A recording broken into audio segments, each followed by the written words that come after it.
आपण रोजच्या आयुष्यात कितीतरी वचनं देतो, नाही का? पण त्यातलं कुठलं वचन कायदेशीर बंधन बनतं आणि कुठलं फक्त एक बोलणं राहतं? चला, आज आपण ह्याच करारांच्या दुनियेचं रहस्य उलगडूया. ही जी स्क्रीनवर दिसते ना, ही आहे कायद्याच्या विद्यार्थ्यांची एक खरेखुरी प्रश्नपत्रिका. पण गंमत म्हणजे ही फक्त विद्यार्थ्यांसाठी नाहीये. खरं तर आपल्या सगळ्यांसाठी प्रत्येक करार समजून घेण्याचा एक छुपा आराखडा यात दडलेला आहे. यातले प्रश्नच आपल्याला कराराच्या संपूर्ण जीवनचक्राचा मार्ग दाखवतात. त्याचा जन्म कसा होतो, तो मोठा कसा होतो आणि त्याचा शेवट कसा होतो. चला, याच प्रश्नांच्या आधारे हा प्रवास सोपा करूया. चला तर मग सुरू करूया अगदी पहिल्या टप्प्यापासून. एखादं वचन कायदेशीर कराराचं रूप कसं घेतं, त्याचा जन्म कसा होतो. सगळ्याची सुरुवात होते एका प्रस्तावाने. आता हे काय असतं? समजा मी म्हटलं की माझी गाडी 50,000 विकायची आहे, घेणार का? हा झाला एक स्पष्ट प्रस्ताव. अगदी सोपं आहे. आणि यावर समोरच्या व्यक्तीने जर हो म्हटलं की झाली स्वीकृती. आणि ज्या क्षणी हा हो येतो ना, तेव्हा तो प्रस्ताव फक्त एक बोलणं राहत नाही, तर ते एक वचन बनतं. पण थांबा, गोष्ट इथेच संपत नाही. फक्त होकार नकार पुरेसं नाहीये. कुठलंही वचन कायदेशीर करार बनायचं असेल तर त्याला या काही महत्त्वाच्या कसोट्यांवर उतरावं लागतं. आणि म्हणूनच बघा, कायद्याच्या परीक्षेत हे मुद्दे हमखास विचारले जातात. बरं, मग ह्या सगळ्या गोष्टी एकत्र येऊन एक अधिकृत बंधनकारक करार कसा तयार होतो, तेच पाहूया आता. इथे एक खूप महत्त्वाचा प्रश्न समोर येतो की असा करार करण्याची कायदेशीर क्षमता नक्की कोणामध्ये असते? कायदा कोणाला सक्षम मानतो? कायदा इथे खूप स्पष्ट आहे.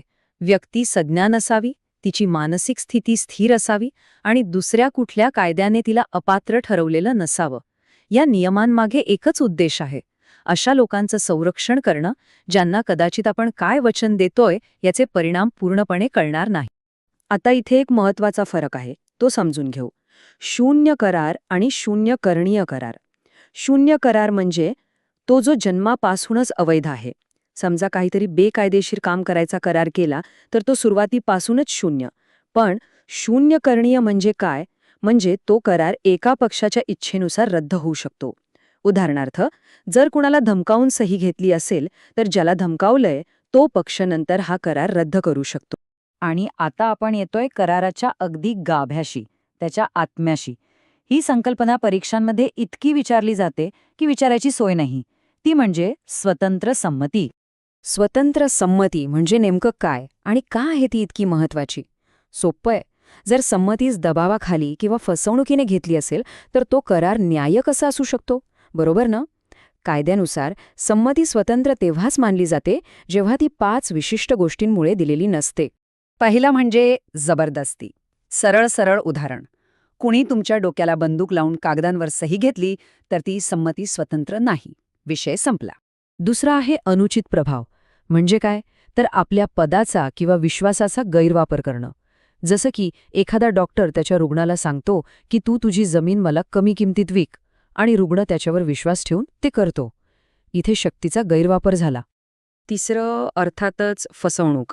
म्हणजे जाणून बुजून खोटं बोलून समोरच्याला जाळ्यात ओढणं. म्हणजे गाडीत मोठा प्रॉब्लेम आहे हे माहीत असूनही अहो गाडी एकदम फर्स्ट क्लास आहे असं सांगून विकून टाकणं. चौथं आहे गैरवर्णन. हे फसवणुकीपेक्षा थोडं वेगळं आहे. इथे समोरच्याला फसवायचा हेतू नसतो, पण माहिती मात्र चुकीची दिली जाते. म्हणजे विक्रेत्याला प्रामाणिकपणे वाटत असतं की जमीन 10 एकर आहे, पण मोजल्यावर ती 8 एकरच भरते. आणि शेवटचं चूक म्हणजे जेव्हा दोन्ही पक्ष करारातल्या एका महत्त्वाच्या गोष्टीबद्दलच गैरसमजात असतात. समजा एकाला वाटतंय की तो ए नावाचं घर विकत घेतोय आणि दुसऱ्याला वाटतंय की तो बी नावाचं घर विकतोय. इथे दोघांच्या मनात एकच गोष्ट कधीच नव्हती, म्हणजे खरी संमती नव्हतीच. बरं, समजा करार अगदी व्यवस्थित झाला, पण नंतर एखाद्या पक्षाने आपलं वचन पाळलंच नाही तर मग काय होतं? यालाच कायद्याच्या भाषेत म्हणतात कराराचा भंग.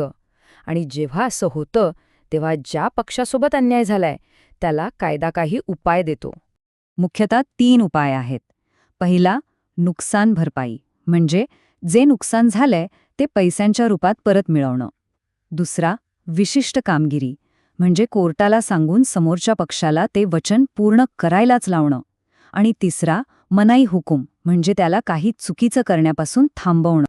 पण प्रत्येक कराराचा शेवट असा भांडणातच व्हायला पाहिजे असं नाही. तो शांततेत, नैसर्गिकरित्या सुद्धा संपू शकतो. जसं की ह्या प्रश्नपत्रिकांमध्ये सुद्धा विचारलं जातं, करार संपण्याचे अनेक मार्ग आहेत. दोन्ही पक्षांनी आपापली कामं केली की करार संपला, किंवा दोघांनी मिळून ठरवलं की आता बस, तरीही तो संपतो. कधीकधी काहीतरी अशक्य गोष्ट घडते आणि करार पूर्ण करणं शक्यच नसतं, आणि अर्थातच भंगामुळे तर तो संपतोच. तर या सगळ्या चर्चेचं सार आपल्याला या एका क्लासिक परीक्षेच्या प्रश्नात सापडतं. याचा अर्थ काय? तर प्रत्येक कबूल आहे किंवा हो म्हणजे कायदेशीर करार नाही. करार म्हणजे असं वचन ज्याच्यामध्ये कायद्याची ताकद उभी असते, ज्याला समाज मान्यता देतो. म्हणून पुढच्या वेळी जेव्हा आपण एखादं महत्त्वाचं वचन देऊ, तेव्हा लक्षात ठेवूया की ते फक्त शब्द नाहीत, तर ते एक बंधनकारक करार असू शकतं.